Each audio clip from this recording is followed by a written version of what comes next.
하나님 말씀 이사야 말씀입니다. 9장 6절 7절만 보겠습니다.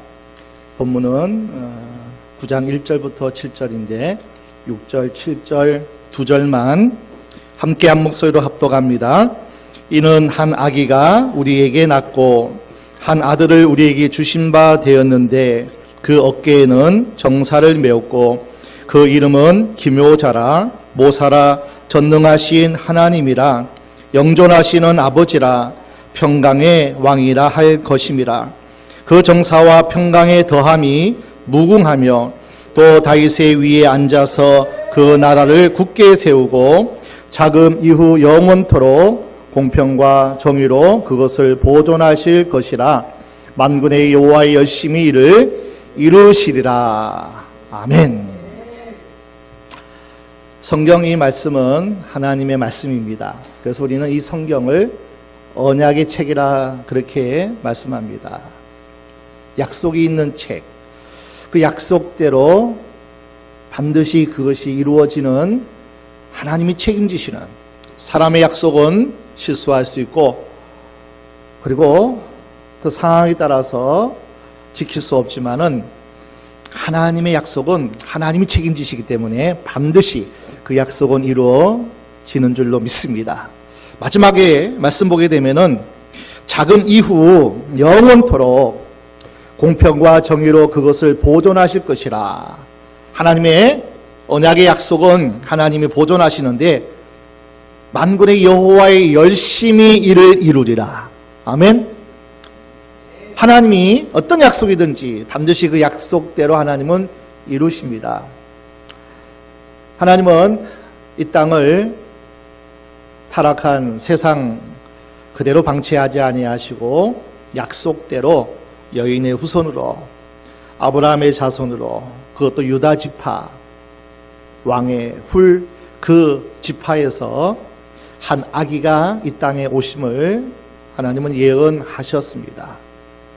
수많은 방해가 있었고 수많은 하나님의 언약이 이루어지는 그 놀라운 하나님의 축복의 역사를 방해하는 세력이 있었지만은 하나님의 열심히 만군의 여호와 하나님의 열심히 그 약속을 반드시 이루시는 것을 우리에게 또 약속해 주십니다.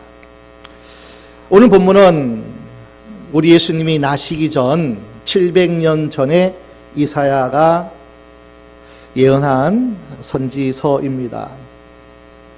오늘 본문에 보니까 한 아기의 탄생이 소개되어 있습니다. 아기가 태어나는 것은 한 가정의 그리고 우리 교회 공동체의 큰 기쁨입니다.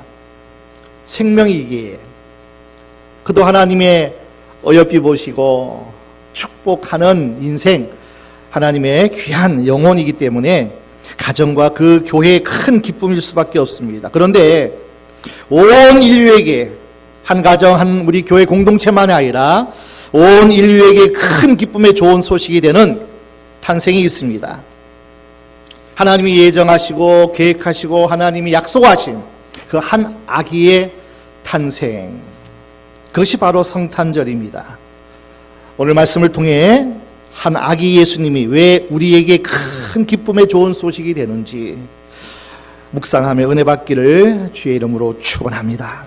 첫 번째는 예수님은 큰 빛으로 오시기 때문입니다. 우리 1절 2절 말씀 함께 보겠습니다. 이사야 9장 1절 2절입니다. 전에 고통하던 자에게는 흑암이 없으리로다. 옛적에는 여호와께서 스볼론 땅과 납달리 땅으로 멸시를 당케 하셨더니 후에는 해변길과 요단 저편 이방의 갈릴리를 영화롭게 하셨느니라. 흑암에 행하던 백성이 큰 빛을 보고 사망의 그늘진 땅에 거하던 자에게 빛이 도다.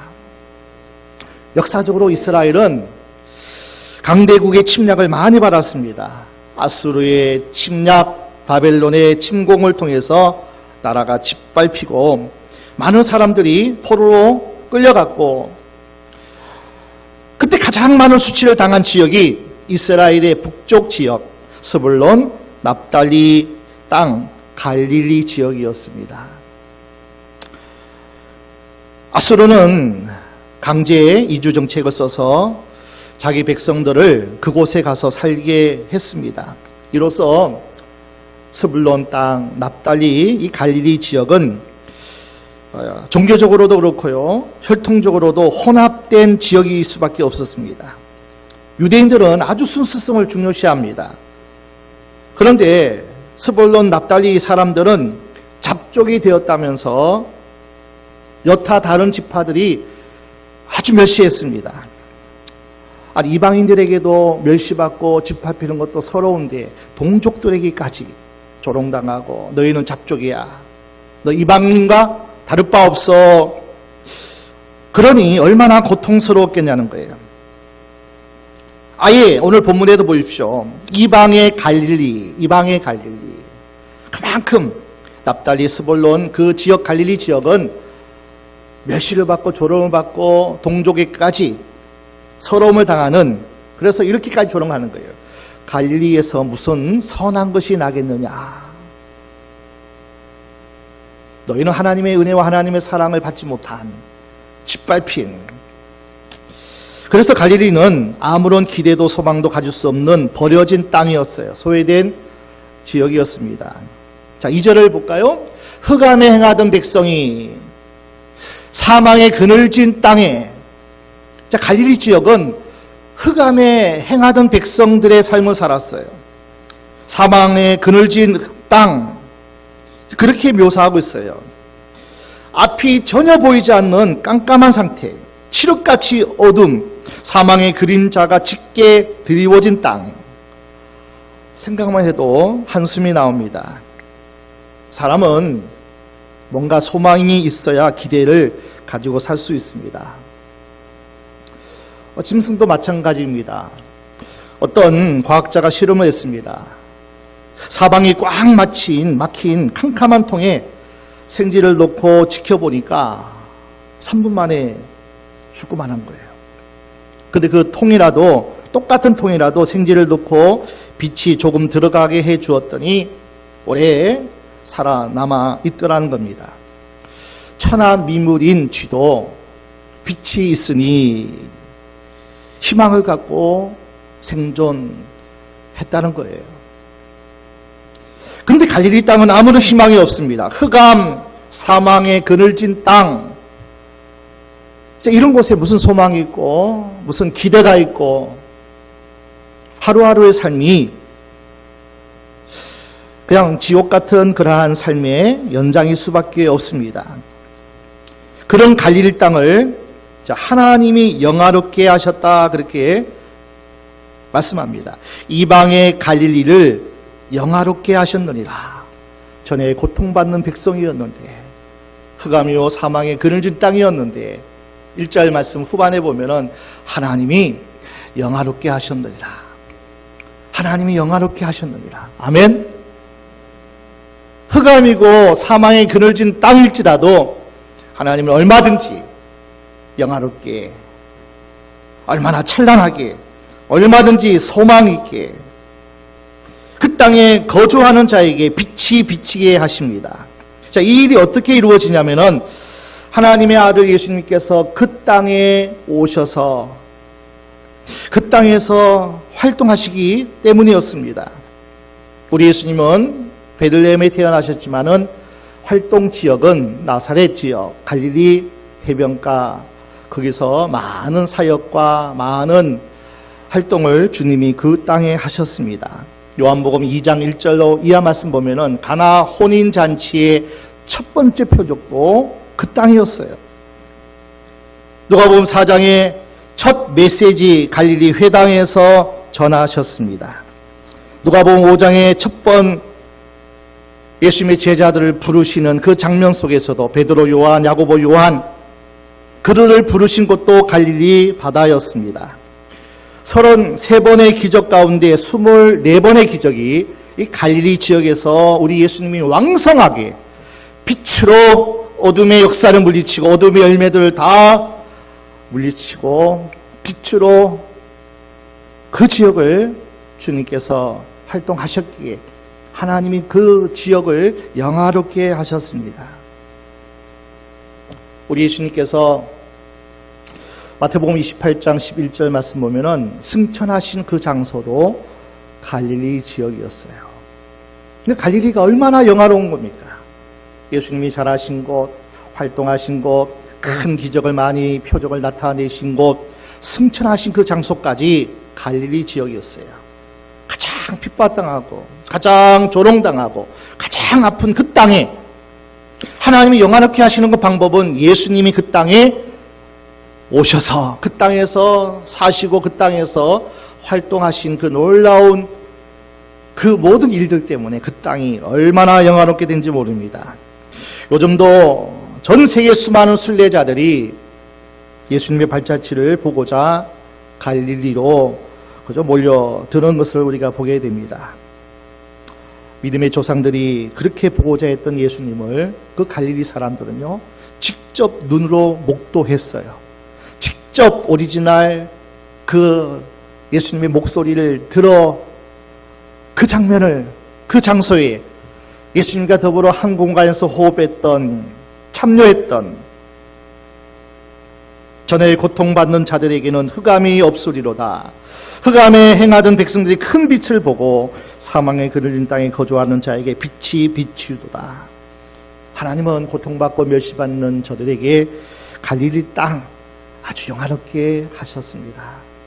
우리가 사는 삶이 어떠한 곳, 어떠한 환경일지라도 주님의 빛이 비추면 영화롭게 될 줄로 믿습니다.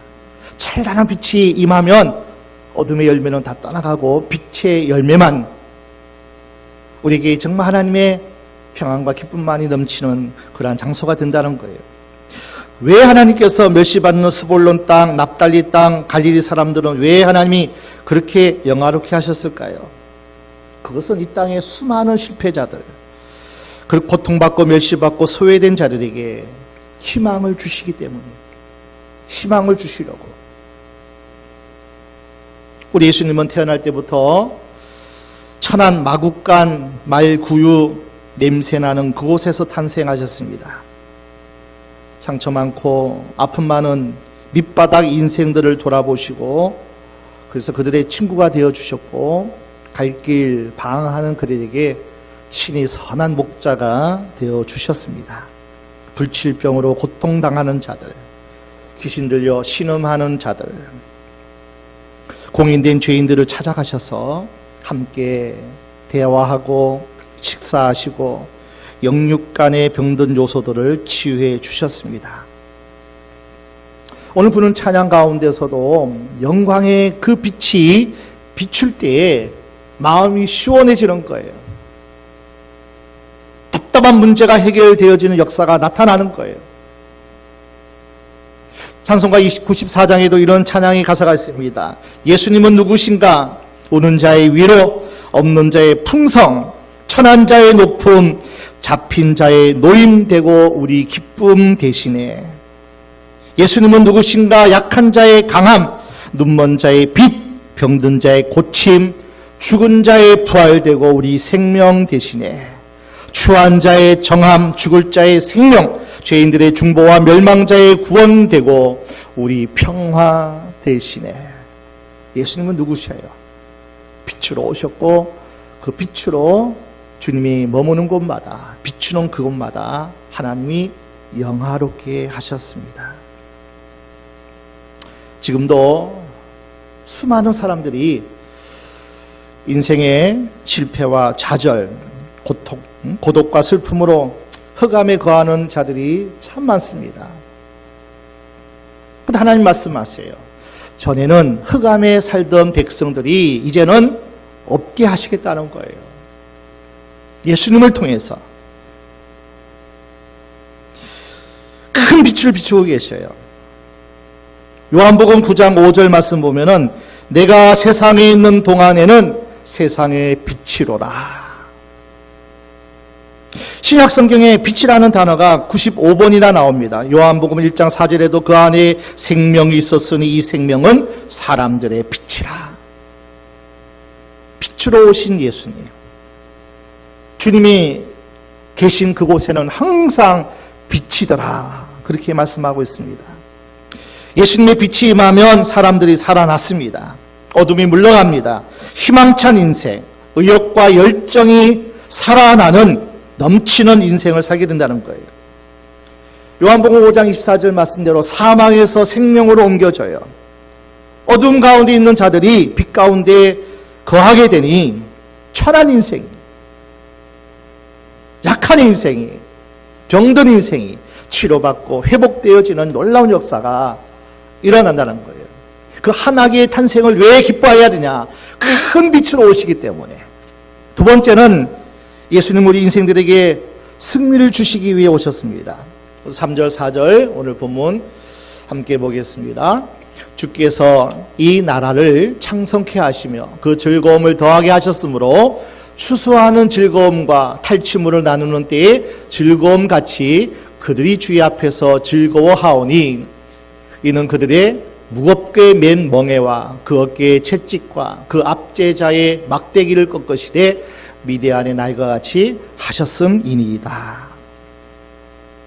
하나님이 추수하는 즐거움, 탈취물을 나눌 때의 즐거움, 이것은 전쟁에 승리하는 자의 누리는 축복이에요. 강대국으로부터 이스라엘은 늘 침략을 받았습니다. 모든 소유물을 강탈당했습니다.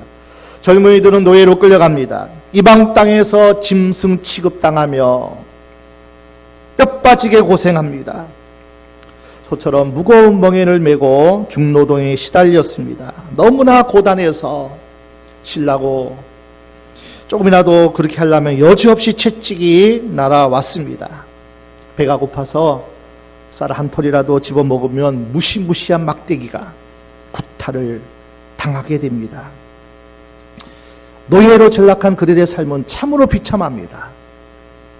노예의 한마디로 전쟁의 패하니 가진 것, 애쓰고 수고한 모든 땀의 결실도 누리지도 못하고 다 빼앗기게 됩니다. 자, 그런데 하나님께서 장차 구원자 메시아를 보내주셔서 무겁게 맨 멍에를 꺾어버리신다는 거예요. 어깨의 채찍, 압제자의 막대기를 다 꺾어버리신다는 거예요. 이 놀라운 그 일을 행하시러 이 땅에 오신 분이 예수 그리스도예요. 그 한 아기의 탄생은 우리에게는 큰 승리를 주시는 놀라운 축복의 생명의 탄생의 역사이기 때문에 우리에게는 얼마나 기쁘고 얼마나 소망인지 모릅니다. 미디안의 날과 같이 하셨습니다. 기드온의 300명의 용사들이 13만 5천 명의 미디안의 군사들을 완전히 멸망시키는, 군대를 무찌른 것 같이 그 놀라운 승리의 장면이 예수님을 통해서 우리에게 주어지는 축복이라는 거예요. 우리는 약하고 소수고 보잘것없고 비천할지라도 미디안의 날과 같이 하나님이 함께 하시면, 하나님의 역사가 나타나서 햇불이 비추어지게 되면은 보리떡 같은 인생들이 큰 승리를 가져온다는 거예요. 요한복음 8장에 보면은 가나마다 현장에서 잡힌 여인이 나옵니다. 여인은 죄로 말미암아서 돌에 맞아 죽어야 했습니다. 이때 예수님은 돌에 들고 씩씩거리는 사람들에게 말씀하십니다. 너희 중에 죄 없는 자가 돌로 치라. 모든 사람들이 돌을 놓고 다 떠나갑니다. 예수님이 여인에게 말씀하십니다. 나도 너를 정죄하지 아니하노니 가서 다시는 죄를 범치 말라. 예수님은 여인에게 이 말, 무서운 죄의 멍에 형벌의 채찍 심판의 막대기를 꺾어버리셨어요. 나도 이 여인을 정죄하지 아니하더라. 죄사함의 은총을 주신 거예요. 죽음의 공포에서 건져주셨어요. 수많은 사람들이 멸시와 조롱해서 그 모든 막대기를 다 꺾어버리시고 자유케 하신 하나님의 역사가 가늠하다 현장에 잡힌 그 여인에게 주신 하나님의 축복이었습니다.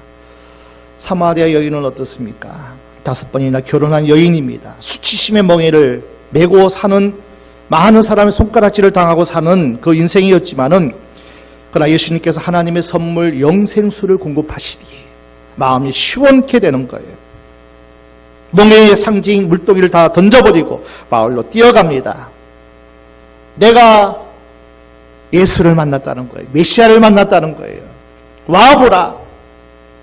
나를 이렇게 환희와 기쁨과 찬양을 올릴 수 있는 그렇게 역사한 이가 이 동네에 왔으니 와보라. 그는 그리스도가 아니냐. 감격함으로 외칩니다. 수많은 사람들을 예수께로 인도합니다. 사마리아 지역의 수치의 대명사였던 이 여인은 예수님의 빛을 만나고 나서 영생수를 공급받고 나서 수치의 멍에서 다 벗어나가지고요, 복음 열정적인 전도자로 변화됩니다. 오늘 저와 여러분은 과거에 죄에 놓여있어요. 그 죄의 열매만 맺고 사는 인생이었어요. 그냥 불안하고 낙심과 절망이고 자의식, 죄의식, 열등감, 비교의식, 그런 모든 어둠의 열매에 사탄의 종로로 타며 살았습니다.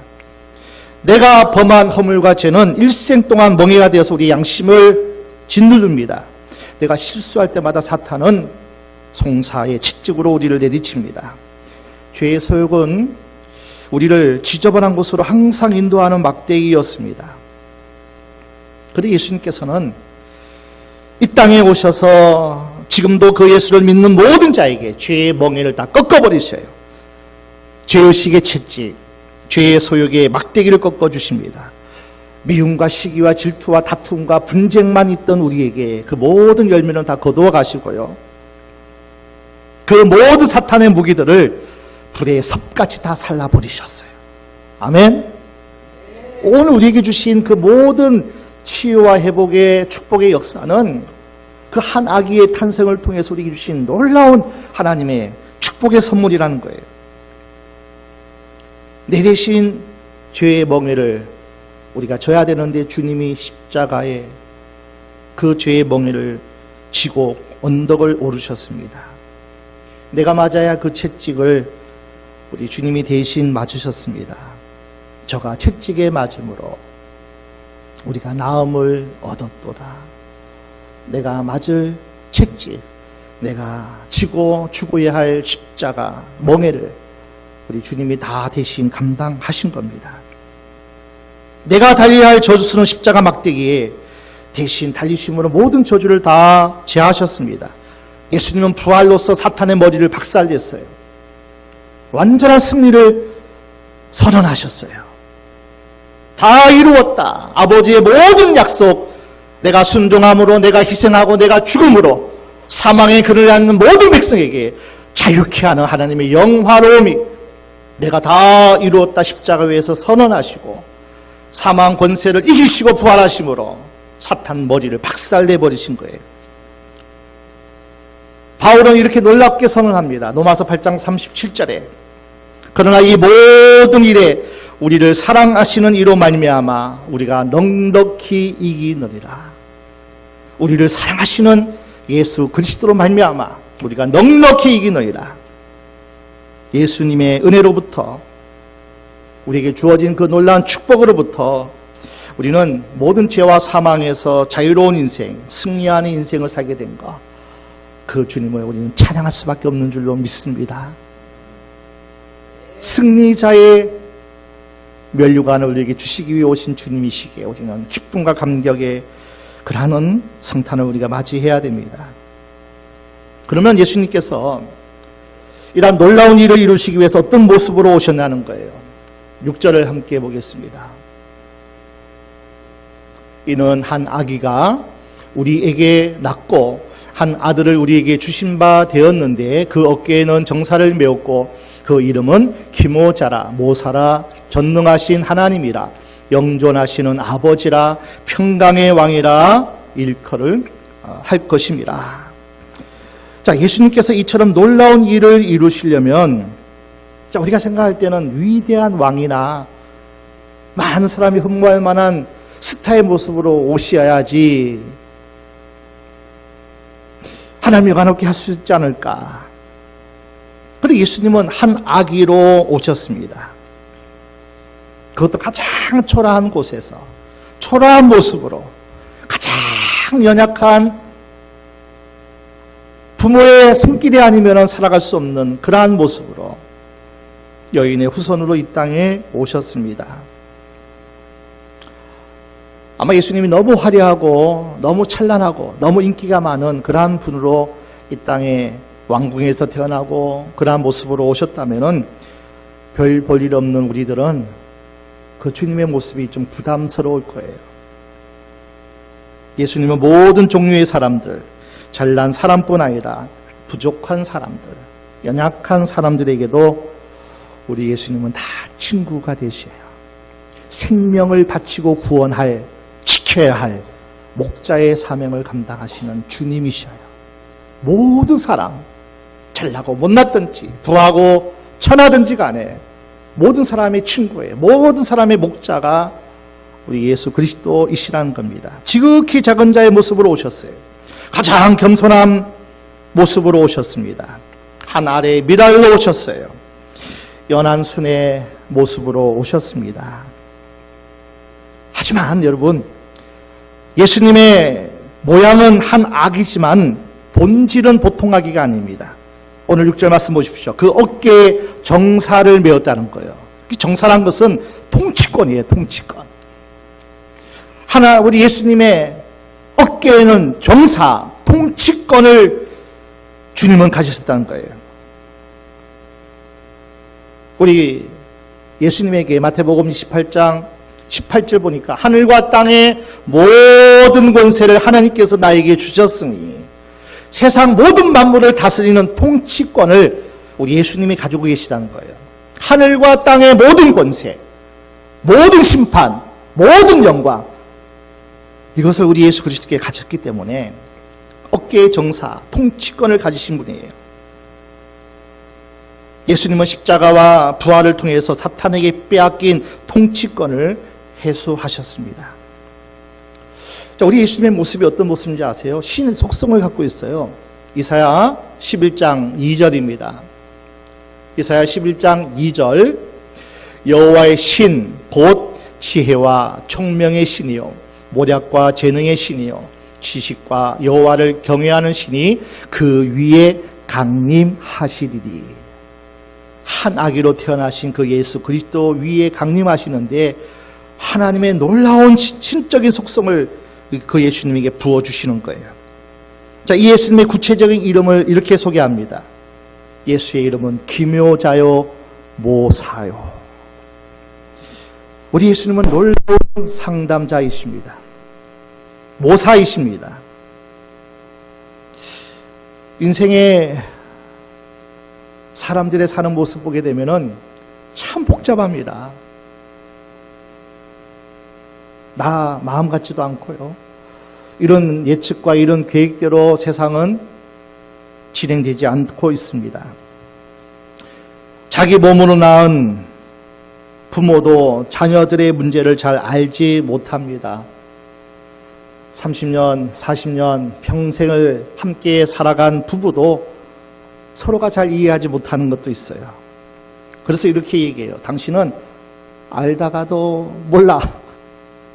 뭐 아는 것 같은데 또 몰라. 이게 부부예요. 모를 수밖에 없습니다. 나도 나를 모르는데 내가 니를 어떻게 아냐고. 자동차 한 대의 부속이 13,000개의 부속이 있대요. 사람의 몸은 100조 개의 세포로 구성되어 있대요. 신묘막측해요. 그런데 이런 신묘막측한 인간을 지으신 분이 하나님이셔요. 아멘. 바로 예수 그리스도이셔요. 때문에 우리 문제를 정확히 아셔요. 나의 안고 일어섬도 나의 모든 갈 길도 주의 근원 되시기 때문에요. 나를 가장 잘 아셔요. 이 세상을 가장 창조하신 하나님이 잘 아셔요. 예수님이 각 사람을 도우시는 거 보면 정말 원더풀 카운슬러예요. 최고의 상담자예요. 예수님이 니고데모를 보자마자 참 거듭나지 못한 것임을 아셨어요. 38년 된 병자도 그의 병이 벌써 오래된 줄 아시고 네가 낫고자 하느냐. 일어나 네 자리를 들고 걸어가라. 사마리아 여인의 과거도 다 주님은 아셔요.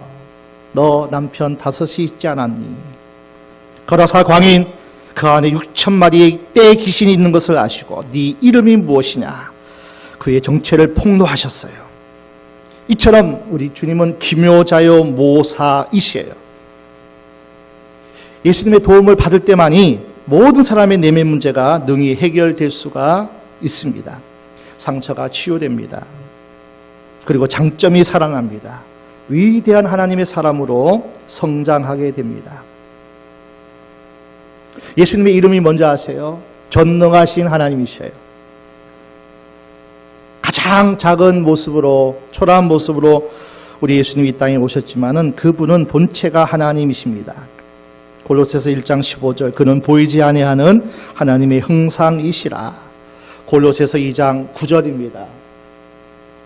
그 안에는 신성의 모든 충만이 육체로 거하신다. 예수님의 삶 가운데는 하나님의 신성 모든 것이 그 안에 충만하게 거하신다고 말씀해요. 한마디로 예수님은 하나님이셔요. 신적인 존재예요. 삼위일체 하나님이시기 때문에 하나님과 동일한 능력을 갖고 계셔요. 광풍을 잠잠케 하셔요. 보리떡 5개, 물고기 2마리로 오병이의 기적을 7,000명, 5,000명을 먹고 남기는 역사가 나타나요. 수많은 병자를 치료하셨어요. 죽은 지 나흘 되는 나사로의 살려 무덤에서 건져내셨습니다. 나사로야 나오라고 명령하시자 수족을 벗고 걸어 나왔습니다. 우리 예수님은 전능하신 분이에요. 그러기에 우리의 모든 문제, 모든 우리의 상황을 역전시킬 수 있어요. 승리케 할 수 있어요. 세 번째, 예수님은 영존하시는 아버지이십니다. 육신의 아버지는 아무리 자상해 보세요. 아무리 잘한다 해도 한계가 있어요. 아가페의 사랑 다 할 수 없더라고요. 연세가 드시면 더 이상 우리와 함께 할 수도 없어요. 그러나 영존하시는 하나님은 아버지가 되셔서 우리와 영원토록 함께 하셔요.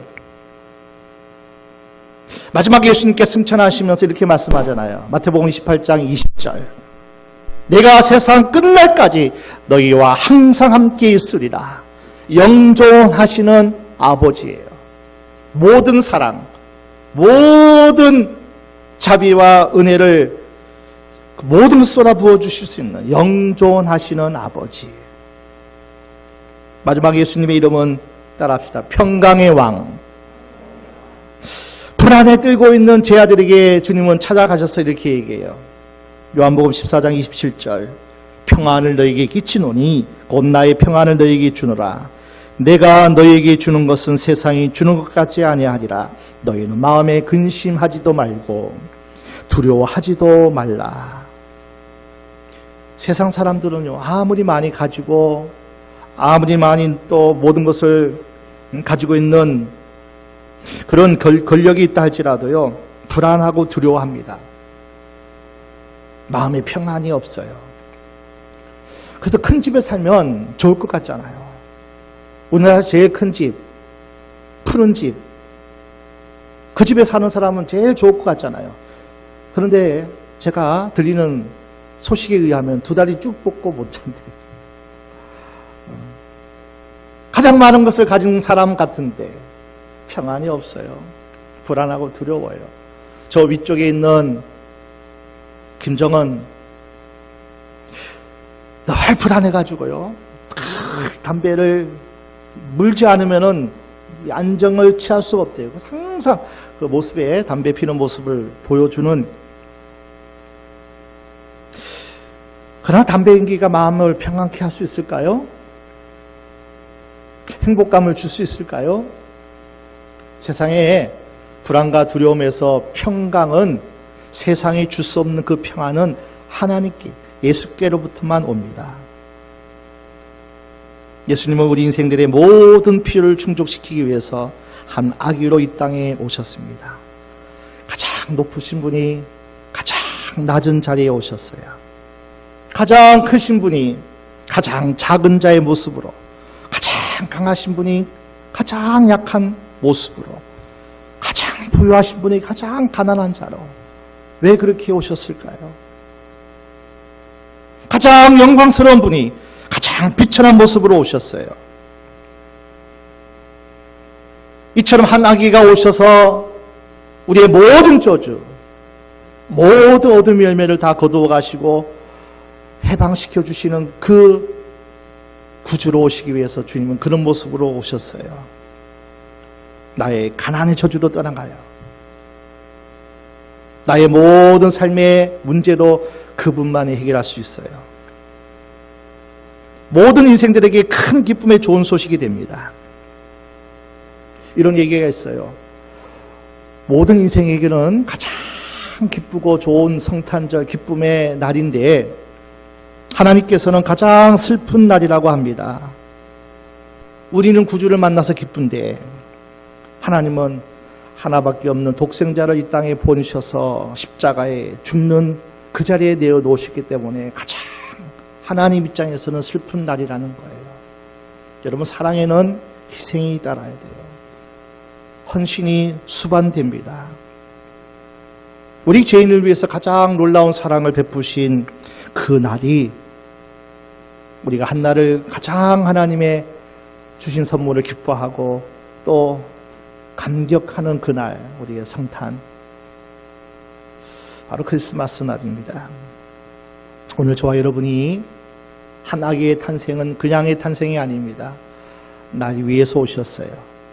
저와 여러분, 우리 가정, 우리 교회 공동체, 온 인류의 구세주로 우리 예수님은 이 땅에 오셨어요. 그렇기 때문에 우리는 그 예수님을 높여 찬양해야 돼요. 그 예수를 마음껏 우리는 찬양하고 또 찬양하고 높이고 또 높이고 또 감격하고 또 감사하고 그 예수만 생각해도 기뻐하고 즐거워해야 될 것이 우리에게 주신 하나님의 주시는 축복의 선물을 받은 자의 보답이요 응답인 줄로 믿습니다. 그러나 놀라운 한 아기의 예수 탄생을 기뻐하고 즐거워하는 금년의 성탄의 귀한 날이 되시기를 주의 이름으로 축원합니다. 축원합니다.